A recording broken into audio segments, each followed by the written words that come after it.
Baik, selamat siang, salam sejahtera untuk kita semua. Om Swastiastu, nama budaya dan salam kebajikan.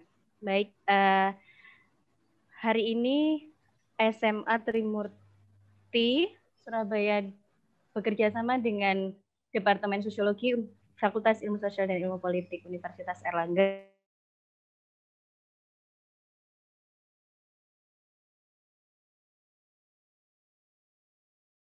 itu indah dan menguatkan.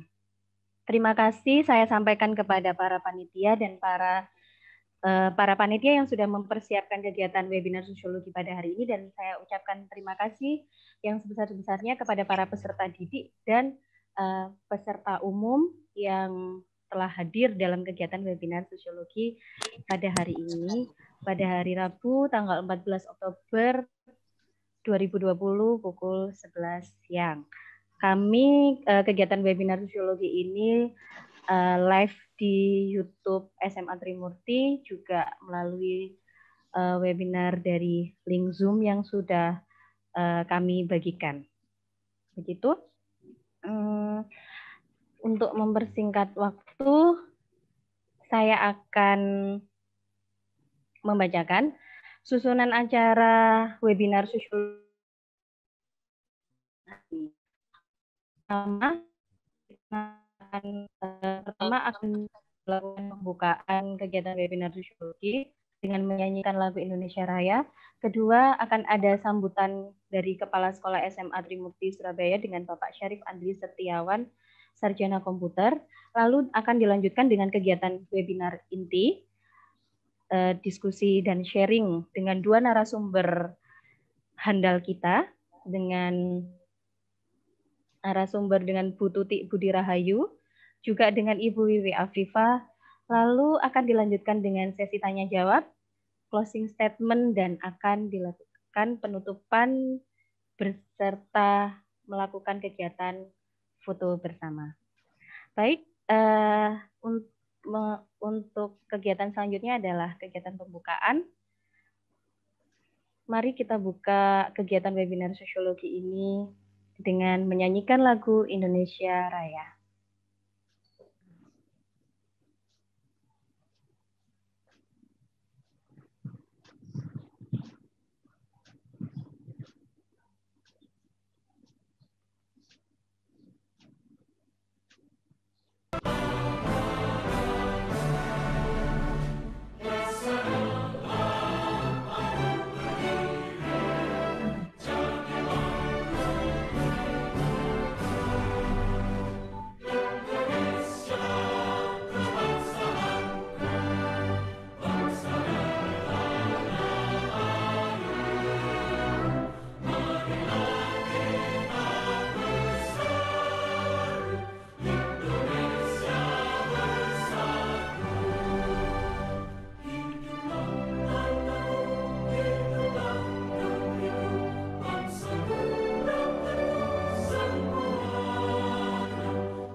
Terima kasih.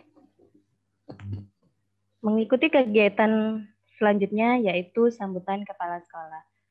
Untuk Bapak Syarif Andri Setiawan, Sarjana Komputer, waktu dan tempat kami persilahkan.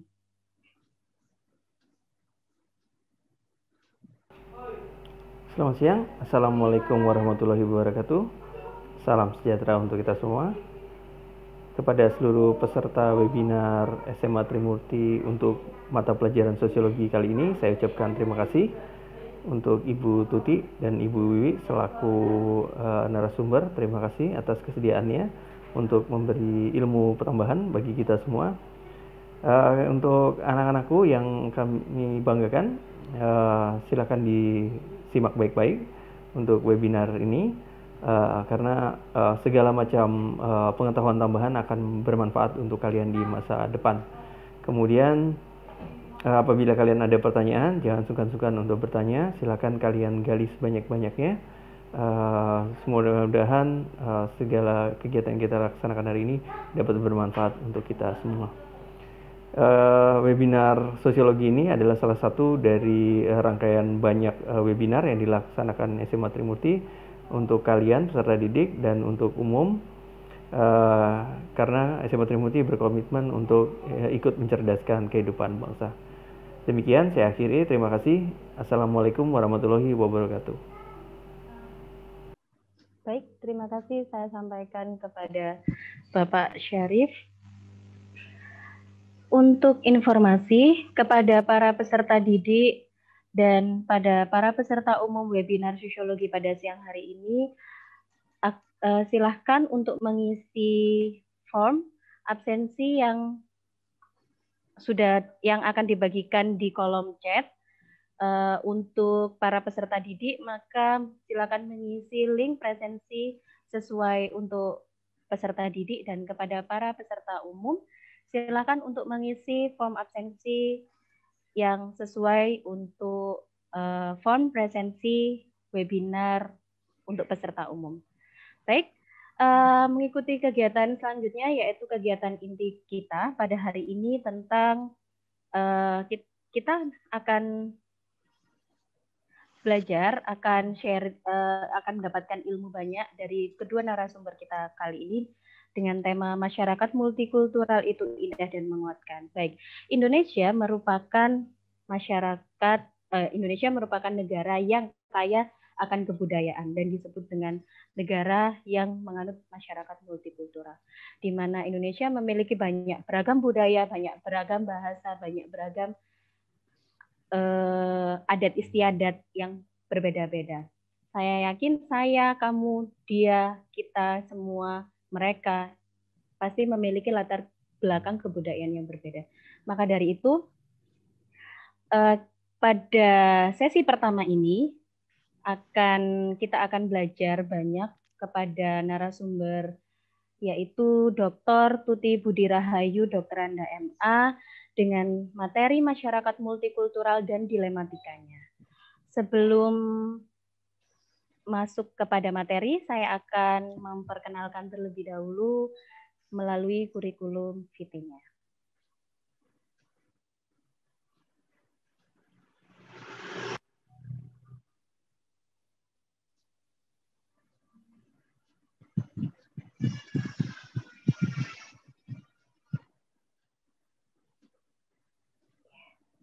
Baik. Berikut adalah kurikulum vitae dari Ibu Tuti Budi Rahayu. Nama lengkapnya beserta gelarnya adalah Dr. Tuti Budi Rahayu, Dokteranda Magister Sosial.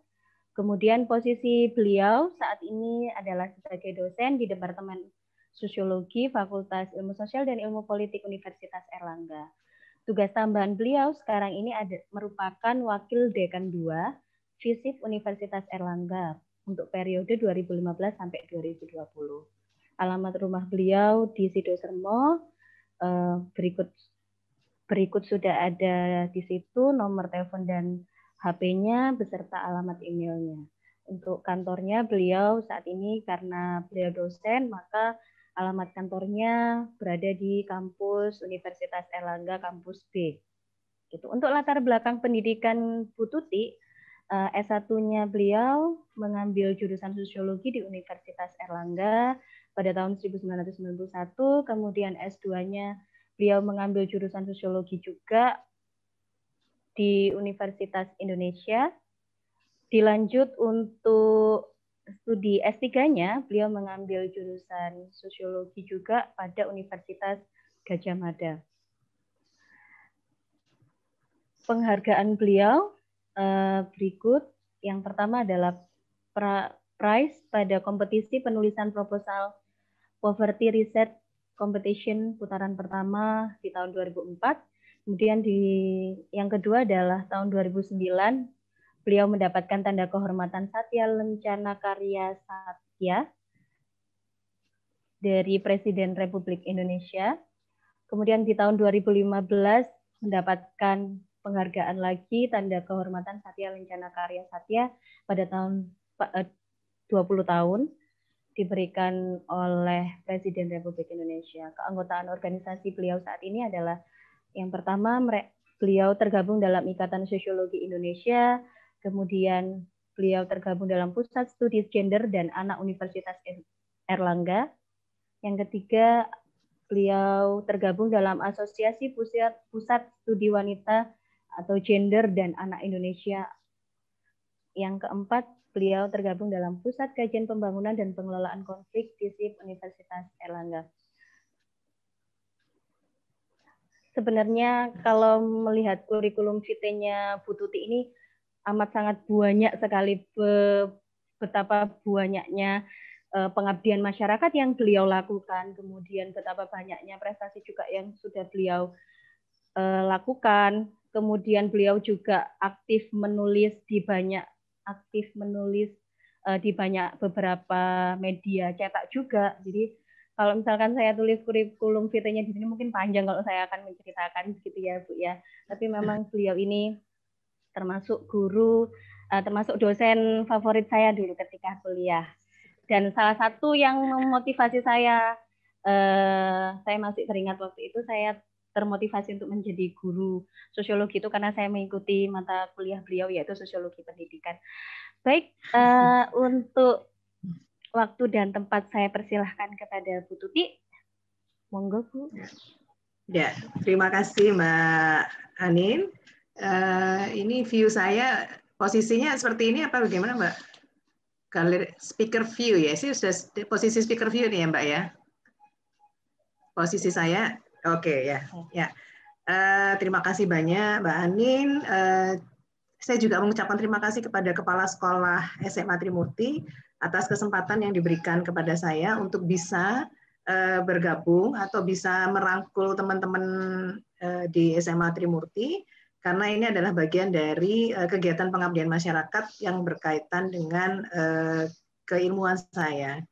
Jadi saya melakukan penelitian beberapa tahun yang lalu tentang multikulturalisme ini dan saya melihat ada hal yang menarik bahwa anak-anak muda khususnya di Jawa Timur agak kurang paham tentang multikulturalisme sehingga saya ingin mencoba bagaimana kalau nilai-nilai multikulturalisme itu diajarkan, diinsertkan ke dalam mata pelajaran yang ada di SMA karena penelitian saya waktu itu memang di tingkat SMA. Oke, saya juga mengucapkan selamat datang buat Mbak Wiwi ya. Kita berteman lama tapi baru ketemu sekarang ya Mbak Wiwi. Dan saya juga mengucapkan terima kasih atas kehadiran murid-murid atau anak-anak ya. Saya bilangnya anak-anak tersayang di SMA Trimurti yang mungkin saya belum kenal satu persatu, tapi saya yakin siswa Trimurti itu adalah siswa yang berkualitas. Teman-teman saya lulus dari Trimurti dan mereka adalah orang-orang hebat juga saat sekarang. Juga kepada guru-guru pengajar di SMA Trimurti dan juga mungkin guru-guru sosiologi yang lain barangkali juga ikut bergabung di sini. Juga mungkin kepada teman-teman dari Departemen Sosiologi yang mengikuti kegiatan ini. Oke. Saya akan menjelaskan sedikit apa yang sudah saya tulis ya tentang multikulturalisme. Izinkan saya untuk share screen-nya.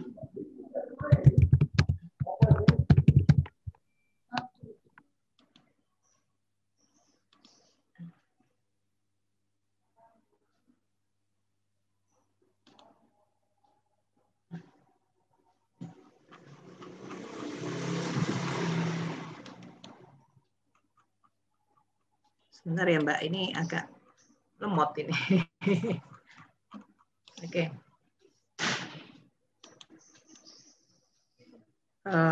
Ya. Ini saya coba slideshow ya Mbak Anin ya, atau nggak usah ya, nanti takutnya terhambat ya, atau begini saja ya. Oke, teman-teman sudah bisa melihat PPT saya? Sudah Bu, sudah, ampun. Oke, ya. Tema yang saya tulis di sini adalah damai dalam keberagaman. Kenapa saya menulis ini? Karena saya melihat bahwa sesungguhnya keberagaman itu indah, ya.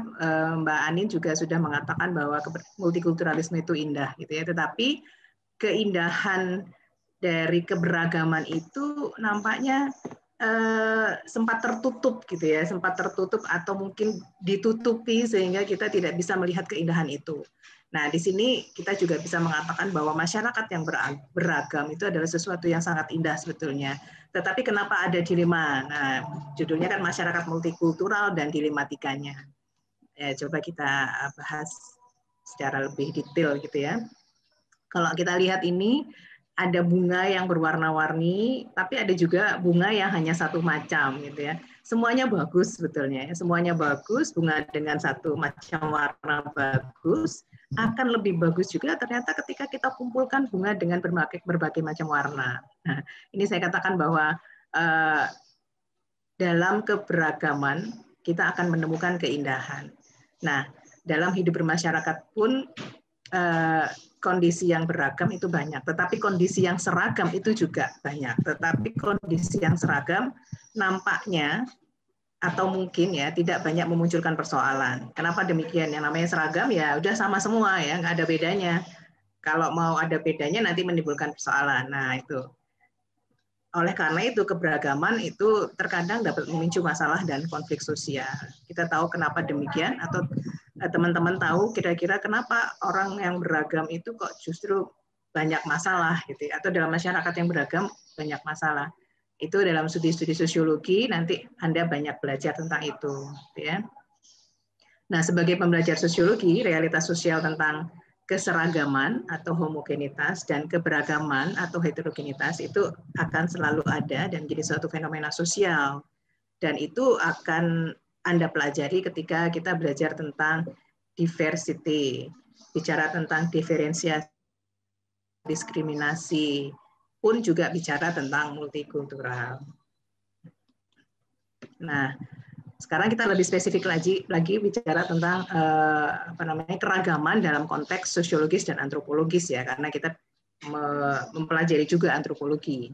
Nah, secara sosiologis dan antropologis, keanekaragaman atau kemajumukan itu seringkali dipadankan dengan istilah pluralitas. Jadi jika di sebentar saya matikan dulu.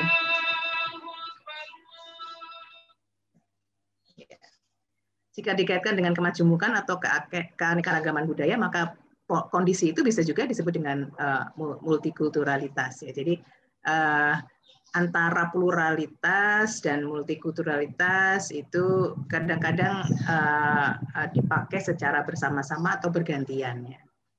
Tetapi sebetulnya itu hal yang berbeda, gitu ya. Kalau kita bicara soal pluralisme dan multikulturalisme, gitu ya. Oke, kita tahu bahwa kondisi masyarakat yang benar-benar seragam atau homogen itu sudah sangat jarang mungkin ya.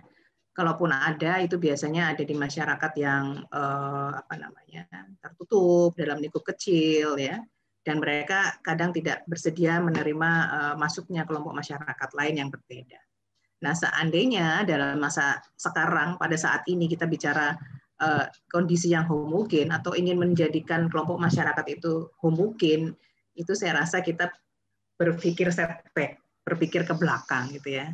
Karena kondisi masyarakat itu mau nggak mau secara dinamis akan terus berkembang dan itu akan menjadikan masyarakat yang multikultural ya.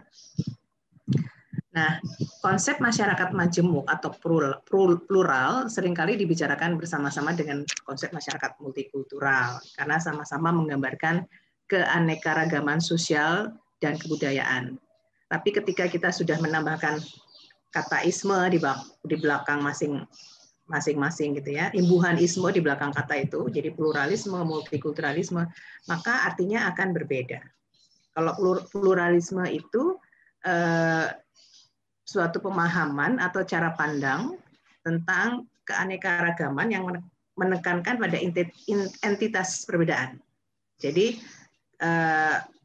masyarakat dilihat karena ada perbedaan suku, ras, budaya, agama, bahasa, dan sebagainya, tetapi di mana masing-masing kelompok itu ya tidak punya interaksi yang intens. Jadi memang realitasnya memang ada perbedaan-perbedaan itu, tapi mereka tidak berinteraksi secara intens ya.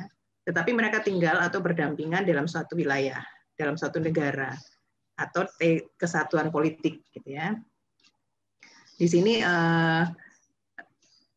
istilah pluralisme itu menggambarkan adanya perbedaan tapi tidak mengaitkannya dengan adanya upaya untuk saling bekerja sama, saling menerima di antara masing-masing untuk kebaikan bersama. Istilah ini sebetulnya muncul ketika kolonial Belanda itu ada di negara Indonesia ya, belum NKRI tapi masuk ke Nusantara. Jadi kolonialisme itu masuk ke Nusantara dan kemudian dia melihat bahwa berbagai macam suku, berbagai macam ras, budaya, agama di Indonesia itu artinya dianggap tidak bisa disatukan atau tidak bisa dipertemukan. Mereka justru akan membuat masing-masing itu terpecah-pecah gitu ya. Jadi memang itu sengaja diciptakan oleh Belanda supaya Indonesia tidak kuat gitu ya. Kalau Indonesia kuat atau Nusantara kuat, maka penjajahan Belanda bisa saja hengkang dari tanah air kita ya. Oleh karena itu dia lebih menekankan pada pluralisme. Artinya oke, ada orang Jawa, ada orang Cina, ada orang Belanda, tapi di antara mereka itu jangan sampai terjadi interaksi yang intens gitu ya. Jadi mereka kelompok-kelompok itu memang dibiarkan berbeda dan sebisa mungkin tidak saling berinteraksi secara intens. Nah, sedangkan multikulturalisme itu pemahaman dan cara pandang yang menekankan interaksi dengan memperhatikan keberadaan setiap kebudayaan atau entitas yang ada dan mereka itu punya hak yang setara. Ya. Sehingga di dalam multikulturalisme itu akan muncul gagasan tentang kerukunan, toleransi, saling menghargai, kemudian juga menghargai hak masing-masing kelompok budaya. Ya. Kalau pluralisme tidak punya dampak signifikan ya terhadap kemajuan masyarakat yang dinamis, tetapi multikulturalisme itu punya pemahaman yang dalam tentang bagaimana suatu masyarakat, suatu bangsa itu bisa saling bekerja sama, saling menguatkan ya untuk kepentingan terbaik bagi bangsa dan masyarakat tersebut. Itu secara umum tentang multikulturalisme. Nah, sebetulnya praktek multikulturalisme itu ada di berbagai negara. Misalnya di Amerika ya, di Amerika Serikat itu kita sebut sebagai masyarakat melting pot, di mana mereka memang terdiri dari berbagai macam etnis, ras dan sebagainya, dan kelompok-kelompok masyarakat. Sehingga multikulturalisme di Amerika secara politik digunakan untuk mengakui hak asasi manusia dan kesetaraan warga negara sebagai respon atas meningkatnya klaim terhadap perbedaan kelompok, di mana kelompok yang ada itu tidak hanya berkonotasi budaya, tetapi juga berkaitan dengan kelompok-kelompok yang marginal atau kelompok-kelompok yang terpinggirkan, seperti etnis Afrika, kaum perempuan atau gay dan sebagainya. Sedangkan multikulturalisme di Eropa itu lebih karena Eropa pada awalnya adalah homogen. Ya, etnis atau rasnya itu adalah homogen, tapi mereka kemudian kedatangan para imigran ya, para migran di mana akhirnya para migran itu ingin mendapatkan pengakuan sehingga mereka berjuang untuk mendapatkan pengakuan itu dan berusaha untuk bisa memiliki hak yang sama gitu ya. Itu beberapa contoh multikulturalisme. Sebetulnya banyak negara juga yang punya praktek multikulturalisme. Nah, kalau di Indonesia bagaimana?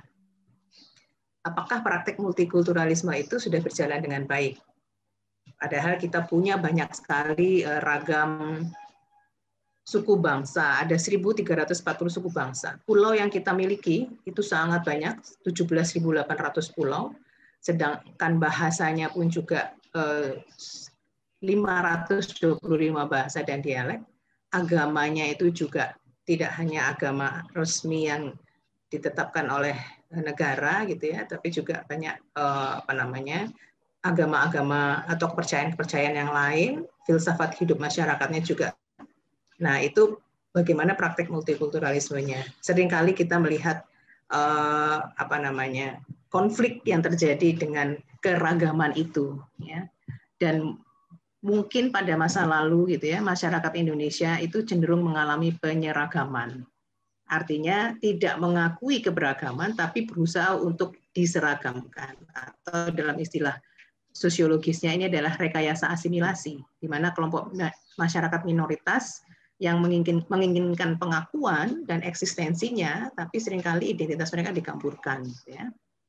Kemudian ada juga keinginan memaksakan kehendak dari suatu kelompok masyarakat dengan jalan yang radikal, ya, atau juga ada upaya untuk memecah atau melepaskan diri dari negara kita. Banyak sekali tantangan-tantangan ya praktek multikulturalisme di Indonesia. Padahal kita punya modal. Modal kita itu apa? Kita punya Pancasila, di dalamnya juga ada Bhinneka Tunggal Ika ya. Kita punya banyak sekali suku yang tadi suku agama budaya yang sudah saya sebutkan. Itu sebetulnya adalah sesuatu yang sangat indah gitu ya kalau kita bisa merekatkannya dengan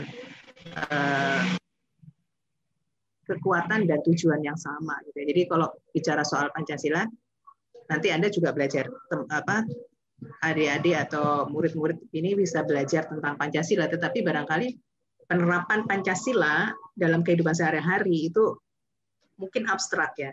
Oleh karena itu saya merasa sosiologi bisa merangkul teman-teman yang belajar Pancasila untuk bisa memahami praktek penerapan dan pelaksanaan Pancasila dalam kehidupan sehari-hari dalam realitas empiris. Nah, nilai-nilai Pancasila itu sebetulnya sejalan dengan nilai-nilai multikulturalisme. Nah, apa yang dimaksud dengan multikulturalisme ala Indonesia? Kecil sekali. Multikulturalisme ala Indonesia itu tidak dimaksudkan sebagai bentuk asimilasi atau peluburan budaya. Peluburan dalam satu budaya, ya, sehingga menjadi satu budaya yang minoritas. Tetapi multikulturalisme ala Indonesia yang harus kita perjuangkan itu adalah sebagai suatu bangunan sosial, berbangsa dan bernegara, kemudian memberi jalan dan ruang untuk memperkuat identitas yang beragam, ya, di mana itu sebagai jembatan yang bisa menghubungkan keragaman menuju suatu tatanan sosial yang berupa integrasi sosial. Nah, mewujudkan multikulturalisme ala Indonesia itu dapat dipraktekkan dengan memastikan bahwa beragam kelompok etnik, beragam aliran kepercayaan dan agama itu bisa hidup rukun. Ini sebagai contoh, ini saya ambil dari tulisannya Pak Daniel, dosen sosiologi, dia juga mengajar multikulturalisme.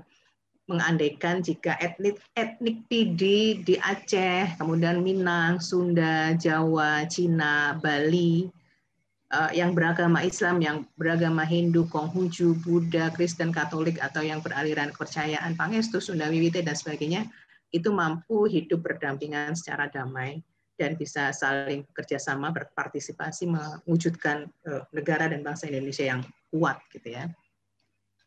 Masyarakat, mohon maaf, waktunya kurang sedikit. Ini saya menunjukkan hasil penelitian saya ya, bahwa pemahaman multikulturalisme di kalangan pelajar itu ternyata yang paham baru 59%. Ini penelitian saya dilakukan di Surabaya, Bangil, dan Kediri ya. Ternyata masih cukup banyak juga murid-murid SMA gitu yang masih belum paham tentang multikulturalisme. Kemudian ini saya juga melihat derajat toleransi di kalangan siswa SMA, ternyata masih cukup banyak yang kalau bisa dihitung dibandingkan dengan yang very tolerant dan tolerance itu 50-50. Jadi yang agak tidak toleran atau sangat tidak toleran, kalau digabung rata-rata ya hampir sekitar ya 30-40% gitu ya dibandingkan yang toleran. Nah, ini saya ingin mengangkat pentingnya pendidikan multikulturalisme, di mana apa yang harusnya kita pelajari dalam pendidikan multikulturalisme itu adalah soal social justice, penegakan nilai-nilai demokrasi, pengakuan atas hak-hak dasar atau hak asasi manusia, kemudian mengakui eksistensi kelompok dan budaya, kemudian mengakui kesetaraan, menghormati perbedaan, mampu menggali kearifan budaya lokal, dan berusaha mengeliminasi rasisme, seksisme, prasangka, dan sebagainya. Jadi itu kira-kira gambaran saya bagaimana seharusnya pendidikan multikulturalisme di Indonesia. Demikian Mbak Anin untuk penjelasan saya yang sangat sederhana tentang multikulturalisme, karena ini kajiannya sangat perhatiannya. Saya stop share dulu. Oke. Saya serahkan ke Anin. Ya. Baik, terima kasih Bu Tuti atas paparan materinya yang luar biasa. Jadi ternyata di kalangan anak SMA sendiri ya, di kalangan anak muda sendiri itu ternyata juga pemahaman multikulturalisme, kemudian toleransinya pun juga ternyata ya cukup bermasalah juga gitu ya Bu ya. Baik, untuk sesi tanya jawabnya saya pending nanti. Jadi kita akan mendengarkan dari dua narasumber dulu, baru kemudian akan dilakukan sesi tanya jawab. Sesi tanya jawab nanti bisa nanti langsung dilakukan mungkin menggunakan raise hand untuk jika mau menyampaikan pertanyaan langsung, atau bisa di kolom chat gitu ya. Baik, begitu. Terima kasih atas paparannya Bu Tuti. Mari kita lanjutkan untuk mendengarkan paparannya dari Ibu Wiwi Afifah. Sebelum kita mulai paparan materinya, kita perkenalan dulu dengan siapa itu Ibu Wiwi Afifah.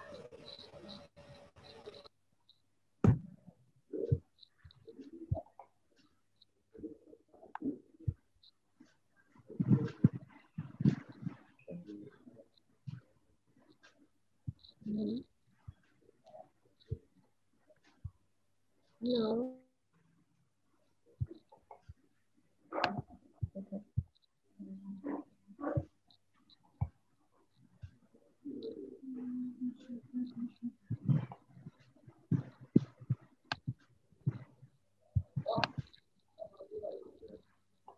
Ini langsung atau bagaimana Mbak Ani? Saya sampaikan kurikulum vitae-nya dulu ya, Bu Wiwi.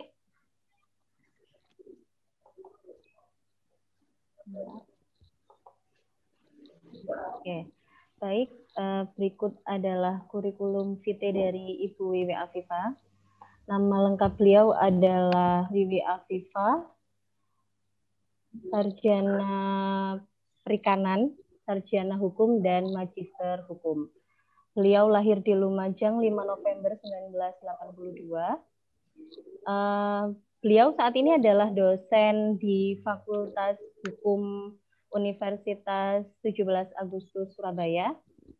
Begitu ya, Bu Wiwi ya? Oke. Selain itu, nah, untuk riwayat pendidikan beliau, beliau S1-nya di Unibrau untuk Fakultas Perikanannya, kemudian beliau mengambil studi lagi S1 Ilmu Hukum, selanjutnya beliau S2-nya di Untak Surabaya, dan beliau saat ini mengambil studi S3 di Universitas Brawijaya untuk doktoral ilmu hukumnya. Kemudian ini adalah pengalaman organisasi beliau. Beliau saat ini menjabat sebagai sekretaris wilayah di Koalisi Perempuan Indonesia, wilayah Jawa Timur. Kemudian beliau juga aktif dalam Asosiasi Pusat Studi Wanita Indonesia dan Porhati Jawa Timur untuk ketua bidang advokasinya. Sama dengan Bu Tuti, jadi kalau mau bicara tentang pengalaman beliau, penghargaan beliau, aktivitas pengabdian masyarakat beliau, penelitian beliau itu juga luar biasa banyaknya. Sebagai seorang dosen di Fakultas Hukum yang notabene-nya adalah universitas nasionalis, begitu ya Bu Wiwi ya. Jadi kita butuh sharing gitu. Bagaimana sih peran anak muda yang seharusnya? Jadi kalau tadi Bu Tuti lebih menjelaskan pada unsur teoritisnya, apa sih masyarakat multikultural dan sebagainya. Kemudian kalau Bu Wi mungkin bisa memberikan penggambaran gitu bagi anak-anak SMA, bagi anak-anak muda zaman sekarang, bagaimana sih praktik anak muda milenial zaman sekarang ini untuk bisa mereka lebih menghayati atau lebih memahami, oh yang seperti ini loh masyarakat kita harus bersikap seperti ini. Gitu mungkin waktu dan tempat saya persilakan kepada Ibu Wiwi Asifah. Terima kasih Mbak Ani. Assalamualaikum warahmatullahi wabarakatuh. Waalaikumsalam. Selamat siang. Salam sejahtera, namo buddhaya, salam kebajikan. Yang saya hormati Bapak Kepala Sekolah SMA Trimurti, Bapak Ibu guru dari SMA Trimurti, kemudian Ibu Tuti Budi Rahayu selaku narasumber, Mbak Anin, para panitia, dan ini Mas dan Mbak yang ada di SMA Trimurti gitu ya, yang juga jadi peserta serta masyarakat umum yang mengikuti agenda ini. Perkenalkan, saya Wiwi Asifah. Saya pengajar juga di Fakultas Hukum Unpad Surabaya. Saya juga aktif di Koalisi Perempuan Indonesia. Saya bidangnya kalau di Koalisi Perempuan Indonesia itu memang menangani pemuda, pelajar gitu ya, dan mahasiswa. Makanya mungkin materi yang saya sampaikan terkait dengan apa sih peran kita sebagai pemuda gitu ya, pemudi gitu ya, terkait dengan multikulturalisme. Nah, saya mohon izin untuk share screen. Seperti tadi yang sudah dijelaskan oleh Bu Tuti, bahwa multikultural itu sangat dekat dengan pluralisme, sangat dekat dengan kehidupan kita gitu ya, yang cukup beragam gitu ya. Maka ini adalah hal yang tidak tertolak. Kalau bahasa saya tidak tertolak kehidupan kita dalam menghadapi perbedaan-perbedaan ini. Ya, entah itu perbedaan budaya, adat istiadat, ras, suku, keyakinan, bahasa, dan masih banyak. Sehingga penting bagi kita untuk mengelola perbedaan itu agar tidak menimbulkan konflik, agar tidak menimbulkan masalah. Apalagi sekarang eranya adalah era digital. Tentu di era digital itu pasti ya semua punya banyak media sosial, yang media sosial ini akhirnya memproduksi berita yang kita belum tahu kebenarannya. Nah, justru nanti gitu ya, berita yang tidak tahu kebenarannya ini bisa menjebak kita dalam isu-isu yang anti multikulturalisme, isu-isu yang yang menguntungkan golongan tertentu, isu-isu yang mendiskreditkan atau merugikan atau melabeli, mencap buruk, menstigma kelompok masyarakat tertentu. Nah, sehingga penting bagi kita anak muda gitu ya, punya peran untuk mewujudkan perdamaian, kesatuan di Indonesia sebagai negara yang multikultural. Saya ingin memperlihatkan salah satu saja bagian dari kasus gitu yang ada pada anak-anak muda kita. Namanya Dania, dia mengenal ISIS ketika umurnya 15 tahun. Dari mana dia mengenalnya? Dari media internet, dari website. Kemudian dia memiliki keinginan gitu ya untuk memperbandingkan, kok Indonesia kondisinya kayak gini, kok negara lain kayak gini. Oh, kalau di ISIS, di Suriah itu memiliki gitu ya, mereka menggunakan satu hukum dan mereka hidupnya seragam dalam satu konteks kehidupan berislam versi. Kok kalau di Indonesia beda-beda ya? Kok kalau di Indonesia sukunya banyak? Kemudian dia melihat bahwa dari suku yang banyak ini, dari agama yang cukup beragam, tidak terkelola dengan baik. Nah, karena dia sangat kritis, dia ingin mengetahui kehidupan yang sesungguhnya di negara lain. Tapi sayangnya negara lain itu kok ya Suriah, gitu ya. Kok ya ISIS tempatnya. Jadi dia berangkat ke sana, ya. Lalu dia terjebak dalam isu-isu terorisme.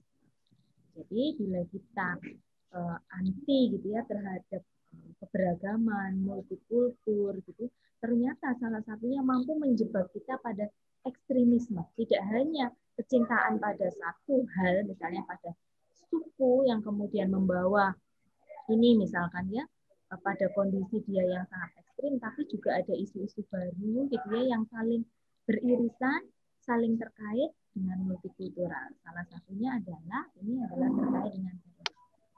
Ini anak muda ya, masuk dalam lingkaran terorisme. Yang berikutnya adalah saya ambil juga ini dari media massa, ada bentrok antar suku di NTT. Ya, itu masih baru kejadiannya, masih bulan Maret yang lalu. Dan di sini juga terlibat pula anak-anak muda yang terprovokasi untuk ikut melakukan bentrok atau konflik gitu ya antar suku.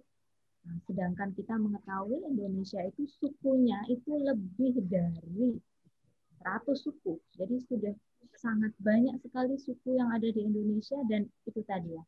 Itu kita tidak bisa menolak, tapi justru kita menerima adanya banyak sekali suku dan perbedaan adat di dalam suku itu sebagai harta karunnya Indonesia. Hartanya Indonesia karena setiap suku itu pasti punya ciri khas. Nah, ciri ini yang harus kita tajamkan, kita tonjolkan kelebihannya. Misalnya, setiap suku punya ciri, misalkan cara menghadapi, misalkan ya, kekeringan, itu seperti apa. Nah, konteks ini justru yang akan menguatkan perbedaan-perbedaan. Justru merawat multikulturalisme itulah bisa, gitu ya, bisa menjadi solusi bagi Indonesia, entah itu solusi kesejahteraan, entah itu solusi kemiskinan, gitu ya. Jadi ini menurut saya justru gitu ya, justru menjadi harta Indonesia ketika kita mau menghadapi dunia global.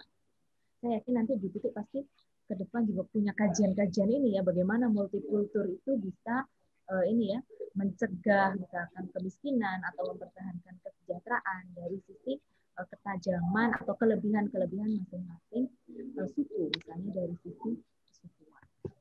Berikutnya, berita berikutnya. Kerusuhan. Di Indonesia itu memiliki sejarah banyak sekali kerusuhan yang diakibatkan karena perbedaan, ya, bisa karena perbedaan tadi ras, bisa karena ketersinggungan etnis, karena etnisnya banyak yang ada di Indonesia, gitu ya. Bisa karena perbedaan agama, perbedaan bahasa yang kemudian interpretasi atau pemaknaannya berbeda dan kita tidak bisa tahu dengan tepat arti atau makna. Nah, ini bisa memicu konflik. Ini juga terjadi di Indonesia, pembakaran gereja ya.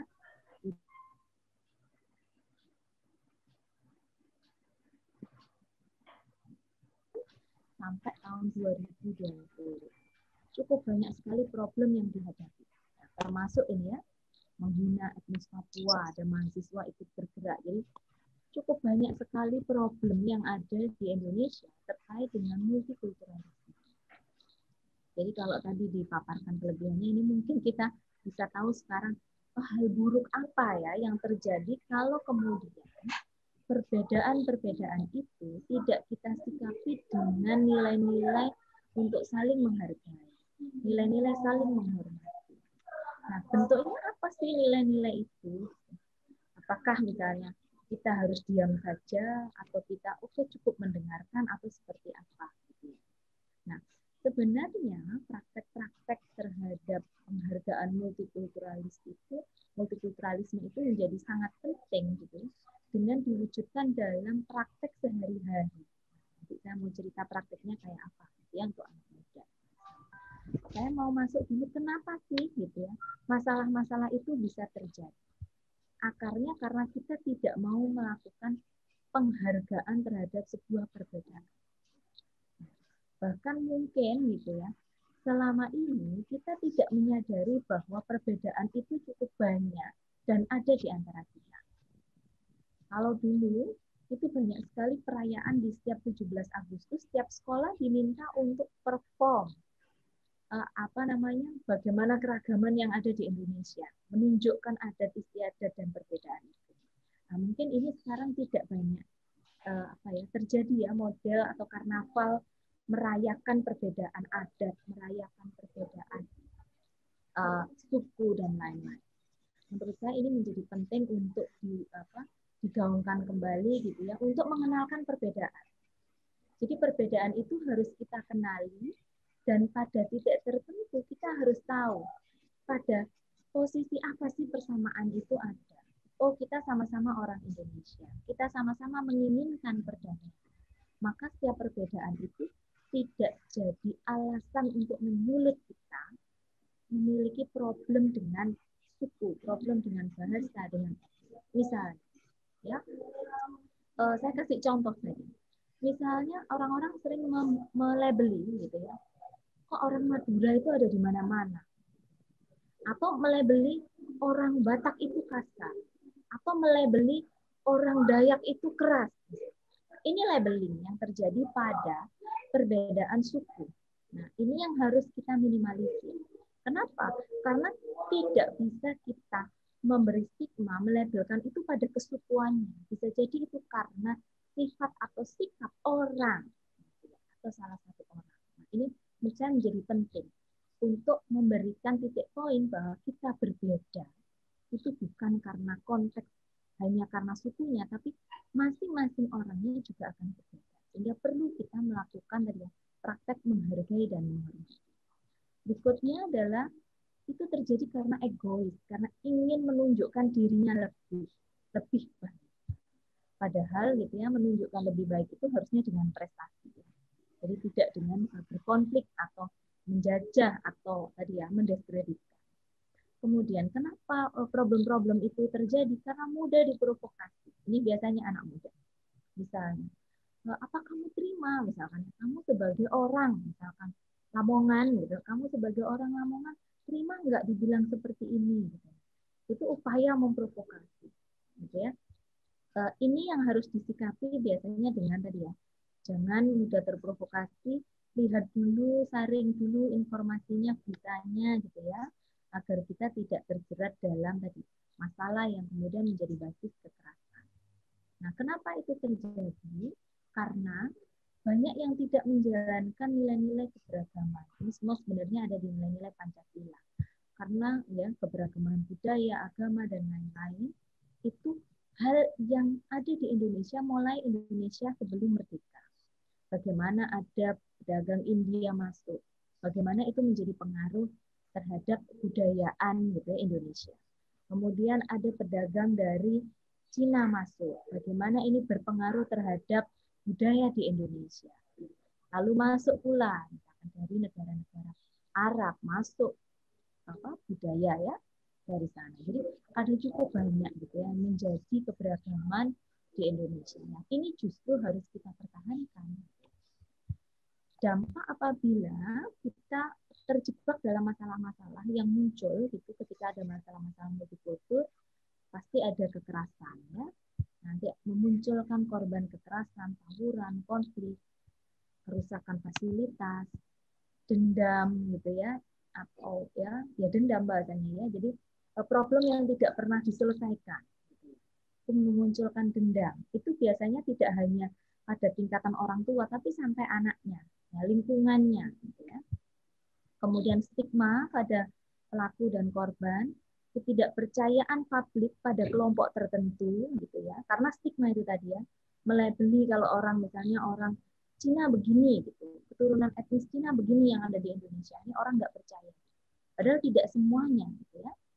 Kemudian kemiskinan, karena biasanya justru gitu akhirnya ada isolasi pada suku tertentu, mereka tidak bisa mengakses misalkan sumber-sumber kehidupan yang lebih baik gitu ya. Nah, ini bisa memunculkan kemiskinan. Atau dampak lainnya adalah justru masa depan bangsa kita tidak menentu. Karena tadi ya, kalau kita tidak saling menghargai, maka tadi muncul konflik. Ya, baik itu tadi, misalnya konfliknya dipicu karena menuliskan informasi di media sosial. Ini menjadi ramai, menjadi dibully. Nah, akhirnya menjadi tidak menentu pula gitu ya, karena muncul konflik gitu. Bagaimana nasib masa depan bangsa kita kalau misalnya sedikit-sedikit ada konflik bersama, kemudian ada misalnya tawuran, pengerusakan fasilitas publik gitu. Nah, lalu dari problem itu semua yang cukup banyak, anak muda bisa apa? Padahal anak muda adalah agen perdamaian. Anak muda itu yang menjadi generasi masa depan, generasi penerus. Masa iya terus anak muda sedikit-sedikit disulut lewat grup WhatsApp, lewat Facebook gitu ya, lewat Line, terus marah, terus mengunggah foto, video, konten gitu ya, yang misalkan memaki-maki, mencaci maki suku tertentu. Padahal gitu ya, anak-anak muda ini kan yang jadi penerus kelak. Terus kalau dia nanti misalkan mau mendaftar sebagai pemimpin publik, terus masyarakat pada melihat akunnya, kok ternyata dia pernah maki-maki kayak gini ya, wah itu kan susah juga ya bagaimana teman-teman ini, anak-anak muda ini menghapus jejak digital.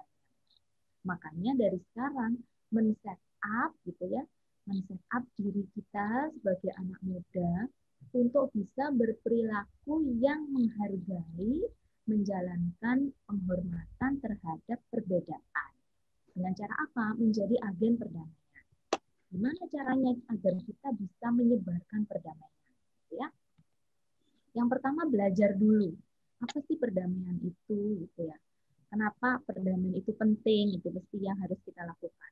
Bentuknya itu apa sih perdamaian? Apa kita harus ngomong itu damai itu begini? Bisa jadi tidak gitu ya. Jadi banyak cara gitu ya. Nah, caranya diantaranya adalah dari yang paling sederhana dulu, yakni meyakini dan menghormati kehidupan setiap orang itu berbeda. Dimulai dari setiap orang, baru berkembang kepada kelompok, baru berkembang kepada suku, ya, kemudian berkembang lebih banyak atau lebih besar lagi bahwa bangsa kita memang berbeda dan bangsa kita tidak harus sama dengan bangsa lain. Karena kita punya banyak sekali problem tentang perbedaan, misalnya perbedaan keyakinan, perbedaan suku, yang itu kemudian mudah sekali disulut gitu ya, disulut dalam isu-isu sara. Maka kita satu, yakin dan hormati. Kan setiap anak ini, pasti ini untuk anak-anak yang anak-anak muda gitu, pasti kamu ingin dianggap unik, pasti kamu ingin dihargai sebagaimana dirimu adanya, gitu kan ya. Nah, oleh karenanya maka ayo hormati orang lain juga punya perbedaan, kita juga punya perbedaan yang lebih besar, jadi perbedaan kultur budaya kita. Ya. Yang berikutnya yang bisa dilakukan oleh anak muda adalah anak muda itu kan sangat kreatif, ya. Sekarang aja misalnya mereka mau ngomongin misalkan, mau membahas tentang bagaimana misalnya bagaimana pembelajaran yang baik. Nah, mereka belajarnya lewat misalnya WhatsApp, TikTok, Facebook, Instagram dan lain-lain. Penting bagi anak muda memproduksi gitu ya konten pada media-media sosial atau website atau internet lainnya gitu ya. Di internet itu banyak sekali konten yang bisa diisi. Tentang apa? Ya, tentang indahnya perbedaan itu. Tentang bagaimana misalnya, oh si anak dari suku, misalkan dari suku A berteman dengan suku B, dan justru mereka gitu mengembangkan misalkan teknologi terbaru. Misalnya dia dari Kalimantan itu mengetahui ada, saya ingat saya itu ada yang misalnya tanaman bajakah dulu ya. Terus satu lagi misalkan yang dari Jawa ingin tahu itu, terus mereka berdua mungkin nih kolaborasi. Gimana ya caranya memproduksi misalkan kayu itu jadi ekstrak apa gitu. Justru itu yang memproduksi hal-hal penting, membuat hal-hal baru bagi anak muda. Terus ada temannya, aku pinter loh karena aku bisa ngomong jadi influencer. Nah, itu bisa memproduksi konten. Ya. Jadi menurut saya menjadi penting anak muda mengisi konten media sosial itu dengan pesan-pesan damai. Ya, tentang pesan-pesan positif. Tentang hal-hal yang bisa menyeru bagi anak muda agar mereka bisa mengajak setiap anak, setiap remaja, setiap pemuda, setiap pemudi gitu ya, bahwa mereka adalah generasi yang diharapkan untuk Indonesia yang beragama. Nggak ada lagi Indonesia hanya menyeru misalkan, oh satu agama, nggak ada lagi begitu. Satu hukum, nggak ada lagi begitu. Hukum di negara kita itu ada hukum Indonesia itu sendiri, ada hukum agama, ada hukum Islam, ada hukum kanonik gitu. Ada juga hukum adat. Nah, ini mesti dipakai semuanya gitu. Jadi jangan minta satu rukun, nanti susah penyelesaiannya juga. Ya. Nah, berikutnya adalah anak-anak muda jangan mudah terprovokasi, ya, jangan mudah terpancing atas misalkan ya isu-isu tertentu. Jadi keep calm, baca dulu, tunggu dulu. Nah, lakukan misalnya Anda ingin mengkritisi, Anda ingin protes gitu, Anda ingin menunjukkan pendapat dan ekspresi dengan cara yang santun, dengan cara yang terhormat karena kamu adalah calon pemimpin bangsa.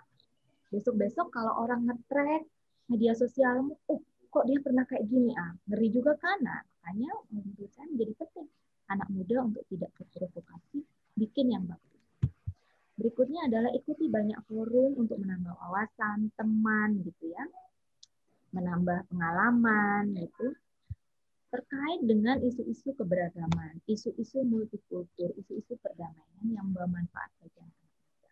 Nah, pesan saya adalah untuk anak-anak muda, untuk remaja gitu ya, jangan pernah Anda berputus asa ketika misalnya ada hal yang berbeda dari diri kita, dari suku kita, dari etnis kita. Yang perlu kita pahami adalah bahwa kita sebagai warga negara Indonesia memiliki hak asasi manusia, yakni diantaranya persamaan di muka hukum. Jadi kita wajib dan patut diperlakukan sama, meskipun suku kita kecil, meskipun budaya kita mungkin sudah hampir hilang dari peredaran, masih dipertahankan oleh hanya sejumlah orang. Tapi jangan ragu dan jangan ada pula hak masyarakat, ada pula hak-hak pada kelompok minoritas. Nah, biasanya kultur-kultur yang berbeda, misalnya suku Baduy, suku Osing, dan lain-lain, ini kan sudah terbatas. Maka ini yang harus tetap kita pertahankan. Perbedaan suku-suku ini justru menjadi, dari bahasa saya, justru menjadi harta kita, gitu ya, untuk menonjolkan bahwa Indonesia ini punya keberagaman, membuat kita lebih kreatif. Oh, suku ini punya kelebihan apa, saya punya kelebihan apa. Justru ini yang harus kita tajamkan sebagai anak muda untuk diserukan sebagai perdamaian. Saya kira itu Mbak Ani. Siap. Baik, terima kasih banyak Mbak Wiwi Bu Wiwi atas pemaparan materinya. Baik, kegiatan selanjutnya kita adalah tanya jawab. Saya membuka sesi tanya jawab. Dipersilahkan dulu di prioritas, mohon maaf karena kegiatan webinar ini memang kami prioritaskan untuk peserta didik kami dari SMA Trimurti, sehingga untuk sesi tanya jawab ini akan kami prioritaskan dulu kepada para peserta didik kami SMA Trimurti. Jika memang nanti ada cukup waktu, maka kami akan membuka sesi pertanyaan untuk peserta dari umum. Baik, untuk para peserta didik sekalian, silahkan. Bagi ada yang mau bertanya, silakan raise hand. Silakan diklik raise hand, angkat tangan, supaya nanti dari hostnya bisa melakukan unmute.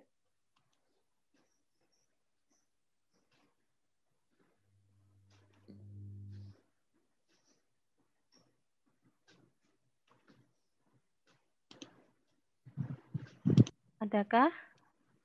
Kelas 10, 11, 12.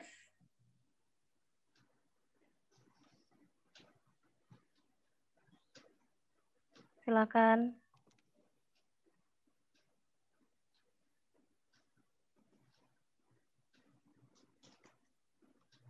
Atau jika malu untuk bertanya langsung, bisa silahkan bertanya di kolom chat. Karena saya yakin sebenarnya kalian pasti punya banyak unek-unek. Misalnya nih, Bu, gimana caranya kalau misalkan nih saya dibully sama teman saya karena saya dianggap suku tertentu misalkan. Nah, itu gimana cara mengatasinya? Saya yakin pasti kalian pasti pernah mengalami hal yang seperti itu. Bisa langsung aja ditanyakan di sini.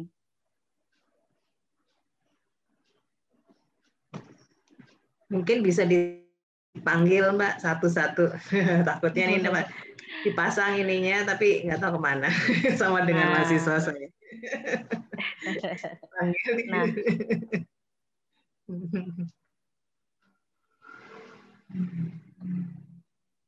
oh ada yang tanya. Ada yang tanya, ini Bu.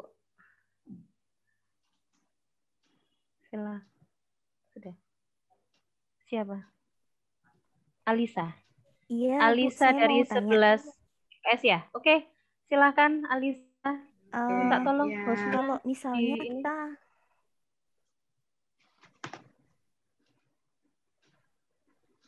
Ya Mbak Alisa. Ya, silakan. kalau misalnya kita menemukan bukan menemukan sih. Kalau misalnya orang tua kita itu menunjukkan sikap-sikap labeling gitu ya. Tapi kita mau ngomong itu mau call out itu nggak enak. Soalnya selain orang tua kita sendiri, kita juga masih hidupnya bergantung. Jadi kalau takut menyinggung perasaannya gitu, sebaiknya kita ngomonginnya gimana ya? Oke. Ini mau dikumpulkan dulu pertanyaannya atau langsung dijawab, Mbak Anin? Apakah ada lagi yang bertanya? Kalau tidak ada, mungkin bisa langsung aja Bu disampaikan.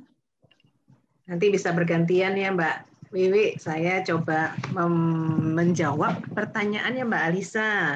Mbak Alisa, saya bersyukur Mbak Alisa mendapatkan nilai-nilai yang baik ya untuk menghargai dan bersikap hormat pada orang lain. Kalau memang misalnya orang tua kita ternyata berbeda pandangan, sikap atau pendapat dengan kita, mungkin kita tidak harus konfrontir begitu ya, bisa berdiskusi mungkin sama ayah atau ibu, bertanya gitu, kenapa ya kenapa ya Bu, ibu punya pendapat seperti itu. Nah, nanti Alisa bisa menceritakan juga apa yang ada dalam pikiran Alisa untuk memahami ya. Kalau ayah dan ibu bisa menunjukkan kenapa mereka melabel seperti itu, Alisa bisa cerita juga versi Alisa. Kalau menurut saya tuh begini ya, Bapak, ayah atau ibu, mungkin beda ya, tapi nggak apa-apa kita punya pendapat tentang itu berbeda. Tapi yang kalau saya, misalnya saya sebagai anak, saya akan mengatakan pada orang tua, pendapat saya begini loh, Bapak, Ibu gitu ya. Nah, saya juga dari orang tua kadang-kadang ketika anak-anak menegur saya dalam tanda petik gitu ya, Ibu kok begini. Nah, saya tuh berpikir ulang. Ya, tidak mementahkan apa yang dikatakan oleh anak-anak, tapi saya itu menerima gitu ya, menerima tapi diam dulu gitu ya, kemudian saya resapkan. Lama-lama saya yakin, oh ini anak-anak punya pemikiran yang progresif nih tentang suatu hal. Jadi saya rasa Alisa tidak tidak melawan dulu, tidak mengkonfrontir dulu, tapi berdiskusi ya dengan Bapak, dengan Ibu tentang pandangan Alisa ya. Mungkin nggak sama, tapi itu adalah kita bisa menyuarakan apa yang kita pikirkan gitu ya. Demokrasi dalam keluarga. Kalau Mbak Wiwi, monggo Mbak Wiwi kalau ada. Iya, terima kasih pertanyaannya ya, Alisa. Yang pertama, Alisa ini keren banget loh, karena sudah mampu gitu ya, Alisa mampu bicara di forum ini, itu sudah luar biasa ya. Apresiasi buat Alisa ya. Yang kedua, berarti selama ini komunikasi Alisa dengan orang tuanya Alisa itu sudah komunikasi yang substansial, yang sangat berarti gitu ya, yang sangat mendewasakan satu pihak dengan pihak lainnya. Biasanya kadang tuh anak kalau dikasih tahu iya aja, padahal nggak didengarkan misalnya. Atau misalnya orang tua juga iya tapi tidak juga mendengarkan apa yang dimauin anak gitu ya. Nah, menurut saya yang dilakukan Alisa ini sudah luar biasa karena Alisa benar-benar mencerna apa yang disampaikan orang tuanya Alisa.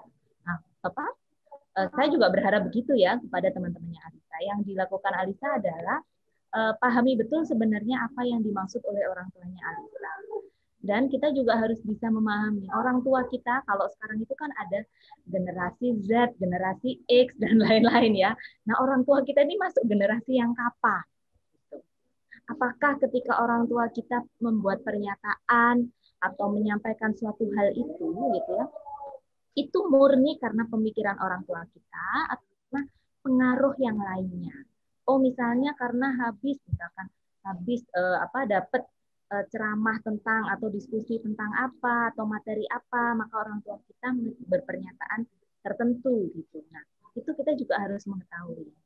Maka saran saya adalah Alisa pahami betul apa yang dimaksud oleh orang tua Alisa. Yang kedua, Alisa cari opini yang menguatkan pemikiran Alisa.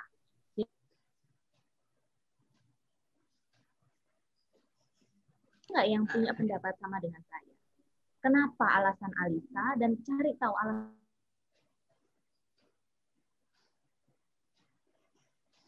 Mbak Wiwi hilang suaranya. Iya. Koneksinya mungkin. Perbedaan. Nah, terus muncul lagi. Ya. Mbak Wiwi sempat hilang suaranya, Mbak. Suara Mbak Wiwi tadi hilang.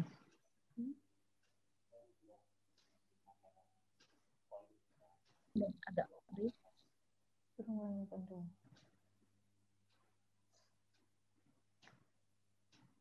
Mungkin bisa dilanjutkan Mbak Ani, nanti kalau Mbak Wiwi bisa kontak lagi. Ya. Oke. Baik.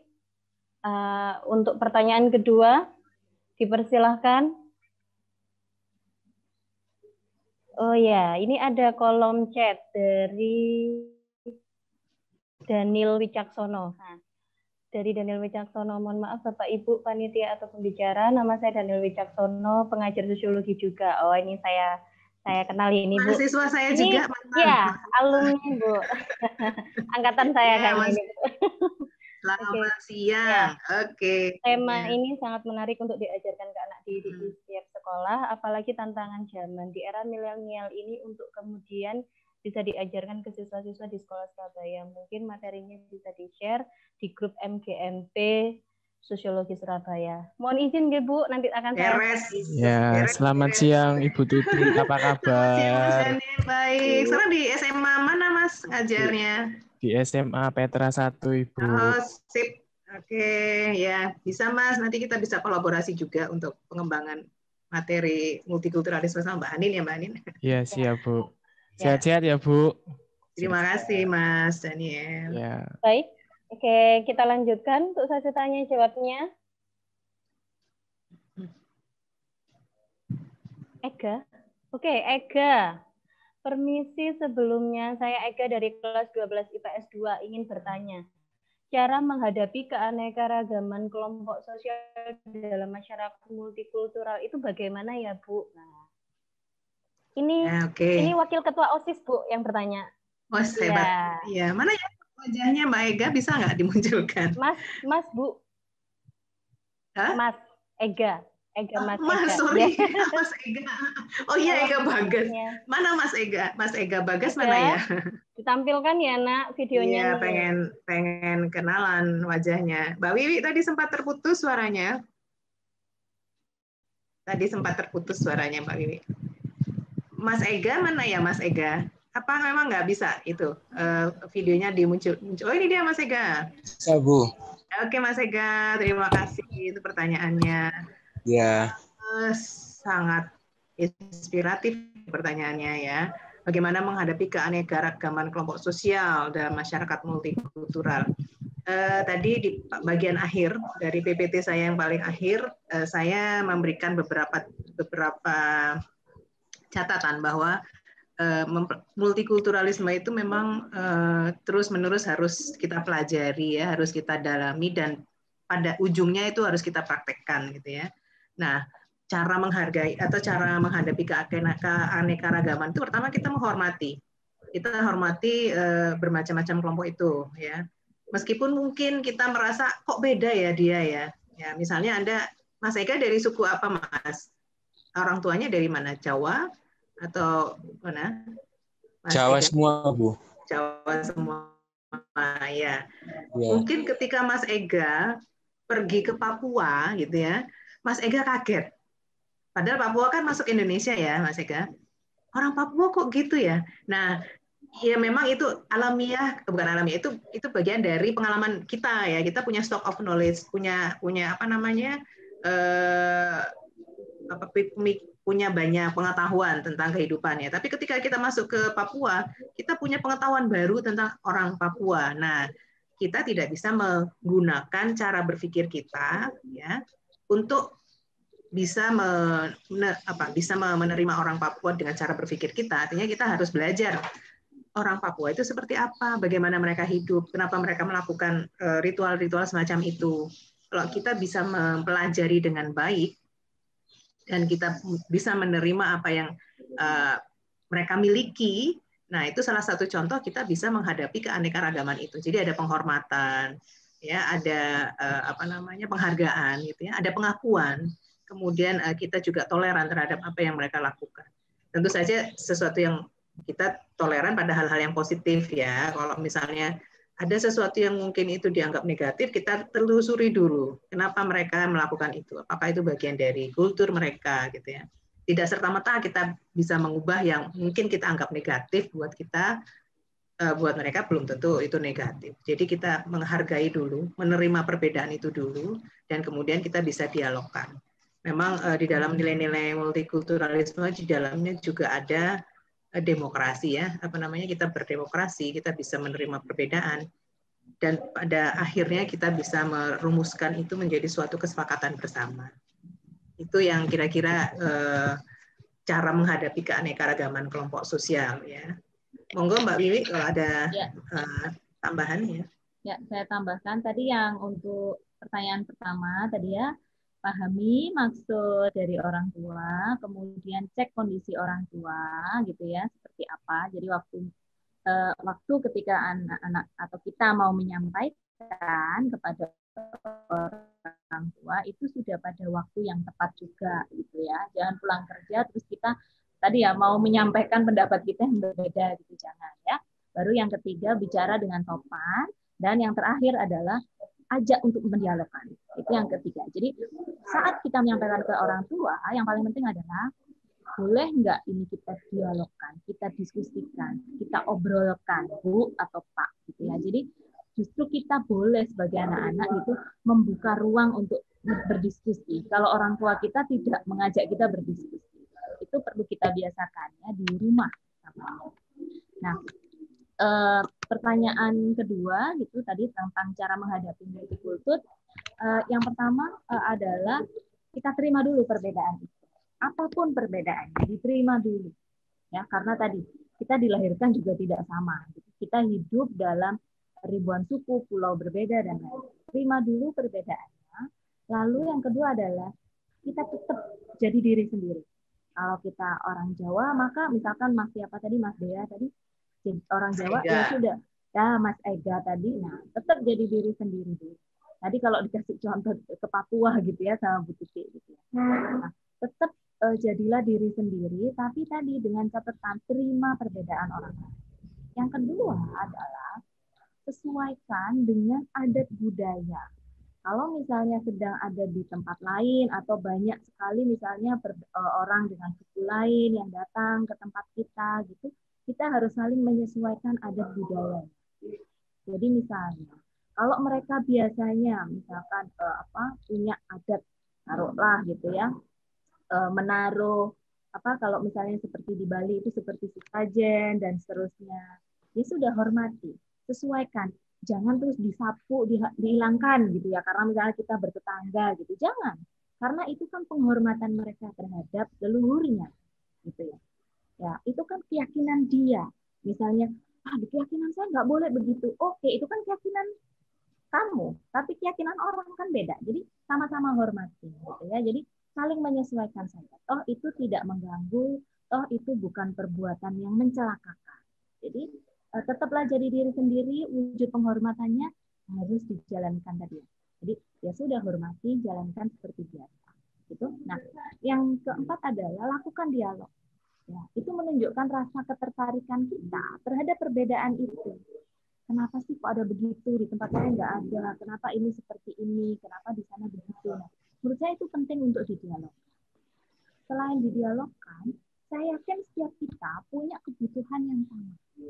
Gitu ya. Misalnya kebutuhan akan ketentraman, kebutuhan akan lingkungan yang nyaman. Dari kebutuhan yang sama itulah menurut saya sebagai titik masuk bagaimana kita mempertahankan gitu ya, perbedaan-perbedaan ini. Oh, kalau Bapak besok melakukan ini lagi, saya akan bersikap bagaimana? Sama seperti kalau kita melihat di Bali. Kalau di Bali, waktu hari raya Nyepi, semuanya kan ya ada, tidak boleh menyalakan lampu, tidak boleh keluar rumah, gitu ya. Tetapi khusus untuk orang Islam, oleh mereka masih boleh pergi ke masjid. Ya, jadi mereka saling mengetahui titik temunya di mana.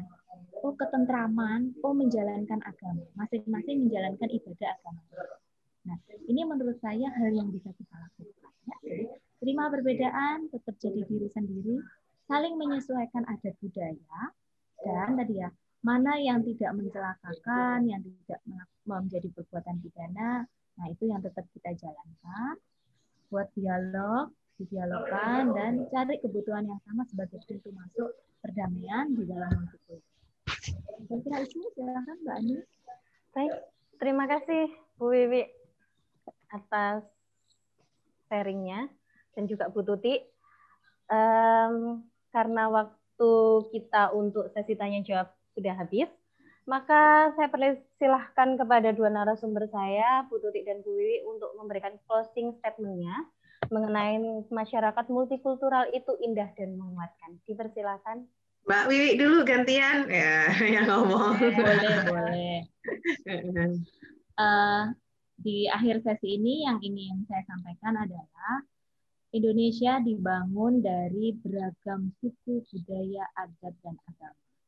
Maka sebagai masyarakat Indonesia, sebagai generasi masa depan, mari kita jaga keberagaman itu sebagai harta kebudayaan kita dengan tetap menjunjung nilai-nilai saling menghargai, saling menghormati, dan menjadikan keberagaman itu sebagai titik masuk kreativitas kita sebagai anak muda. Ayo kita wujudkan diri kita sebagai agen perdamaian, sebagai generasi masa depan yang ada di Indonesia yang menyerukan bahwa Indonesia itu cinta damai. Anak muda cinta damai. Terima kasih. Baik, terima kasih. Dipersilahkan kepada Bu Tuti.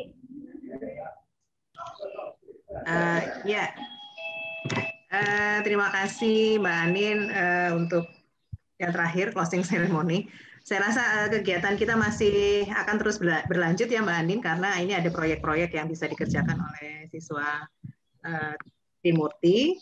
Tapi pesan saya satu, yang pertama, jangan pernah kita merasa paling baik, paling benar, ya, paling hebat, karena kita ada di antara teman-teman yang beraneka macam gitu ya. Kita rangkul semua teman-teman kita rangkul semua teman-teman yang berbeda, dan jadikan perbedaan itu sebagai sesuatu yang indah dan rahmat dari Allah Subhanahu wa taala. Dan itu harus dijaga supaya Indonesia tetap menjadi negara yang kuat ya. Indonesia bisa jadi negara yang maju seperti negara-negara yang lain dengan multikulturalisme ala Indonesia. Jadi perbedaan itu bukan sesuatu yang harus harus diperdebatkan, dipertentangkan dan menjadi konflik, tapi perbedaan itu adalah sesuatu yang indah, gitu ya. Kemudian jangan lupa ya Mbak Ani, nanti teman-teman mengisi post-test yang sudah saya bagi ya Mbak Ani. Siap, sudah saya rilis untuk para peserta didik kelas 10, 11, 12. Setelah webinar ini silakan dicek GCR-nya. Di situ ada tugas pendek yang perlu kamu isi berupa kuesioner dari Universitas Erlangga. Begitu ya. Ya, terima kasih banyak atas waktu dan pemaparannya kepada Bu Tuti dan Bu Wiwi Afifah. Demikian berakhir webinar sosiologi kali ini. Sebelum ditutup, mari kita foto bersama sebagai dokumentasi kita juga sebagai dokumentasi SMA Trimurti pernah loh bekerja sama pengabdian masyarakat bersama Universitas Erlangga. Gitu. Ini apa yang harus disiapkan? Oke, kepada para peserta didik semuanya, kelas 10, 11, 12, ayo dibuka videonya. Dibuka semuanya videonya, Nak. Mari kita foto bersama. Begitupun juga dengan para peserta umum. 1, 2, 3. Oh, belum. Oh, belum. Oke. Oh, halaman kedua. Oke. Sudah oke halaman kedua, Pak? Belum. Ayo semuanya dibuka, Nak, videonya. Ayo, masih banyak sekali tuh yang belum dibuka. Pesertanya banyak ya, Mbak Anin. Alhamdulillah. Tadi ada 204. Kurang jadi 180. Lumayan. Wah. Halaman ketiga. Halaman ketiga masih banyak yang belum.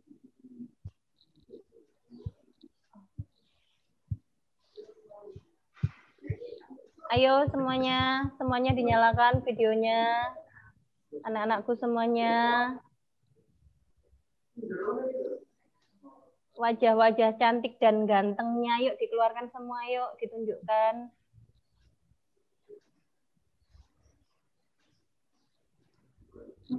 Masih ada yang belum membuka?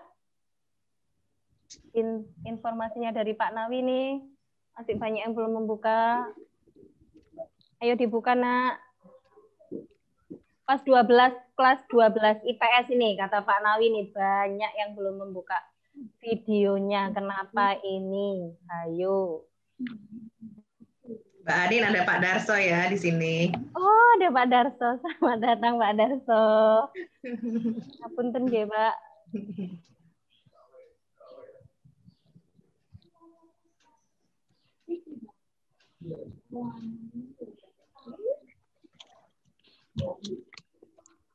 Sudah. Baik, sudah selesai foto bersamanya. Oke, baik. Terima kasih atas pemaparannya kepada Bu Tuti dan Bu Wiwi Afifah untuk waktu dan kesediaannya.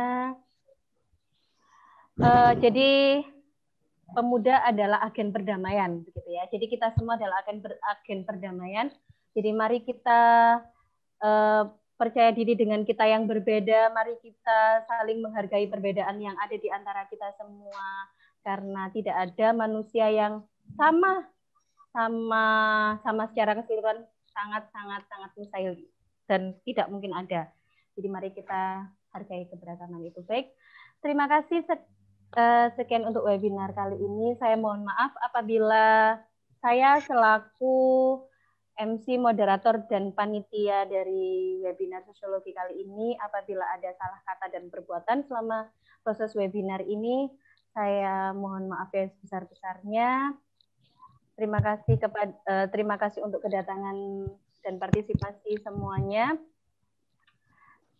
Saya akhiri. Wassalamualaikum warahmatullahi wabarakatuh. Selamat siang, salam sejahtera untuk kita semua. Om Swastiastu, Namo Buddhaya, dan salam kebajikan.